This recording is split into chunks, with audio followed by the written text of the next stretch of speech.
aussi ñu am benn comportement bu gàtt bu mu leen di lancer. nañu def correct paas yi fi mu nekk ñu yemale ko foofu.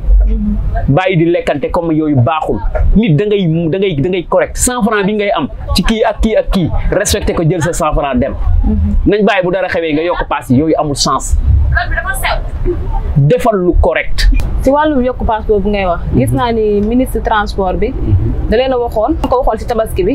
léegi ba mu ko defee dafa andi ji Dakar dem dikk bi. dañ ñu bëri ñoo xamante ni seen liggéey yàqal na leen ko. leneen mën a wax. mais xam nga li yàq liggéey bi mooy. man damay nekk ak nit ki duma ko yéene ministre bi ñëw na wax man maa naan ko non bu ko def waaye dégg nangam yàqal la moo ma tax a jóg mais ku bëgg lu baax di nga xam li logique ak li logiqueul Sénégal pour mu dem lépp dañ koy teg ci yoon bi mooy correct lii jar 100 francs jaay ko 100 francs ki jëm Touba muy 5000 laaj ko 5000 mais da ngay ñëw ñi aj seen oto di incarner fii di laaj ay 20000 ak yooyu baaxul parce que nit yaay def lu lay nawe nit laay def lu lay bëggee chauffeur métier bu noble la cak-cak métier bu noble la mais teg leen ko ci ay cadre yu leer yu am solo ay événement yi bu xewee ay màggal Touba wala Gàmmu dañuy jël paas yi yokku ko ba nga xamante ni si xamuñu fu ñuy seen poste mu toll moom laa lay wax moo tax intérêt boobu lañ fiy dindi intérêt personnel amul sens nañ def intérêt général parce que ñëpp a soxla boo nee kii sama rakk la wala sama jarbaat dinaa ko yóbbu ci privé mais non am man daal lii laa wax mel ni nit ñi dañ jël ay frustration yoo xam ne dugal ko seen biir ak nit ñi koo mënul exploiter koo mënul utiliser rek soxla woo ci moom soxla loolu baaxul Sénégal da ngeen ni dañ koy liggéey buñ koy liggéey nag ñëpp ciy jàpp ñu liggéey ko liggéey bi mooy lan droit liggéey bi mooy dignité liggéey bi mooy gëm sa bopp liggéey bi mooy tegu ci yoon 100 francs bi nga am yaa ko moom nga jël dërëm bi nga am yaa ko moom nga jël c'est comme ça noonu lañ war a gérer Sénégal mais yow tey foo war a yóbboo nit ki 1000 francs ni ko 10 000 ndax lan ñàkk pexeem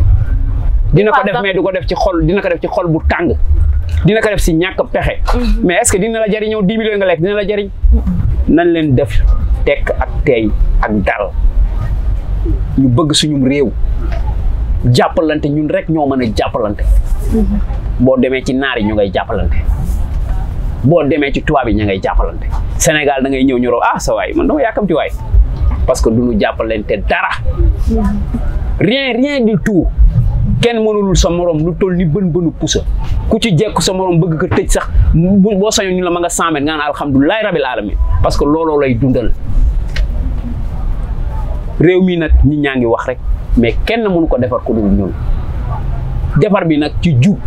ak dëggu ak correct loolu kese moo ko mën a def. parce que da ngay dégg à chaque fois ñi naan chauffeur yi seen xol yi dañoo bon